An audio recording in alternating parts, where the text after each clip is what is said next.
इब्राहिम भाई, let me start with you. ये जो कौमी सलामती कमेटी का इजलास हुआ है और इसका एलामिया जारी हुआ है, इसके दो मेजर पॉइंट्स हैं जिसके अंदर कहा गया है सिक्योरिटी एजेंसी ने कौमी सलामती कमेटी को साजिश के सबूत ना मिलने से आगाह किया।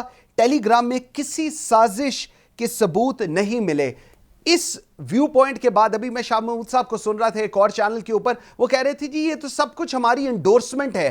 तो अब इसका रिजल्ट क्या है? एक जिस तरह आप लोग कह रहे हैं एक जुडिशियल कमीशन बनाया जाए, ओपन कोर्ट हेयरिंग हो, कैमरास लगे हो, सब कुछ सबके सामने हो, इस तरह हो, क्योंकि पहले अगर एलामिया ये था नहीं था तो इसको एंडोर्स क्यों किया जा रहा है? और अगर एंडोर्स किया जा रहा है तो इसके अंदर ये दो मेजर पॉइंट्स क्या पहले एलामिया में शामिल नहीं थे? अब ये एक नई डिबेट शुरू हो गई है जी। देखिए, बिस्मिल्लाहिर्रहमानिर्रहीम, thank you for taking me on the show. सबसे बड़ी बात ये है, देखें, एक होता है अटेम्प्ट टू मर्डर, उसको कहते हैं साजिश, के उसमें कोशिश की, साजिश की गई कि, या उसको कॉन्स्पिरेसी टू मर्डर कहना चाहिए कि किसी को अल्लाह माफ करे कत्ल करना है। और एक होता है स्ट्रेट मर्डर, उसको कहते हैं कि वो हो चुका।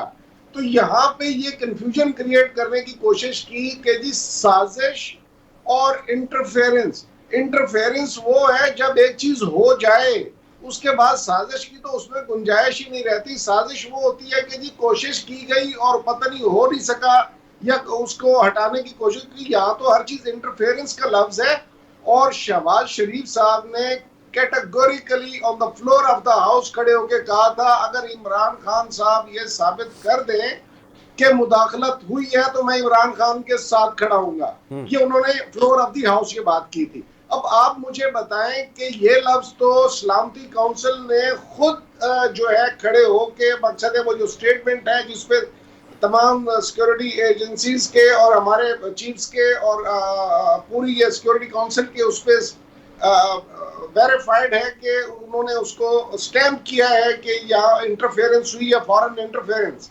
अगर ये ना होती तो मुझे ये बताएं कि एहतजाजी मरासला उधर अमेरिकी सफीर को देने का क्या मतलब था? दैट मींस कि इंटरफेरेंस हुई, इसमें तो कोई दूसरी राय नहीं है। अब तो इसको कंफ्यूजन क्रिएट करने की कोशिश की जी साजिश थी नहीं थी, और भाई साजिश को तो छोड़ दे, वो तो बहुत लाइट सा। इब्राहिम भाई आपकी बात, इब्राहिम भाई बात सुनिएगा, आपकी बात बिल्कुल ठीक है, लेकिन ये जो दो इसके मेजर पॉइंट्स हैं जिसके अंदर कहा जा रहा है कि सिक्योरिटी एजेंसी ने कौमी सलामती कमेटी को साजिश के सबूत ही नहीं मिले, वो कह रहे हैं जी कोई साजिश के सबूत ही नहीं मिले तो कॉन्स्पिरेसी हुई नहीं है। और सेकेंडली वो कह रहे हैं टेलीग्राम में किसी साजिश के सबूत नहीं पेश किए गए, और ये वही एजेंसीज दे रही हैं।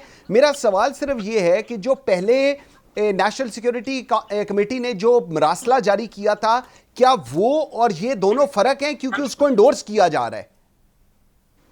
मैं सिर्फ इतना कह रहा हूं कि ये एक तरीका है अपने आप को trying to get away with something. वो पॉसिबल नहीं है। साजिश तो वो है ना कि मुमकिन है, हो सकी कि नहीं हो सकी, कामयाब हुई कि नहीं हुई, वो तो स्ट्रेट फॉरवर्ड सी बात है। इंटरफेरेंस हुई है, okay. Foreign interference is more valiant and more solid, और जो है सॉवरेनिटी के खिलाफ सीधा सीधा इकदाम है। ठीक। और साजिश तो है कि सॉवरेनिटी उसको हटाने की कोशिश में होना, ये तो मकसद है कि कौम को कंफ्यूज करने की कोशिश की जा रही है। वो कंफ्यूजन में तो इसमें है नहीं। या तो वो कामयाब होती ना होती तो और बात थी ना, ये तो स्ट्रेट हो गई और वेरीफाई उन्होंने कर दिया कि बिल्कुल इसमें इंटरफेरेंस हुई है।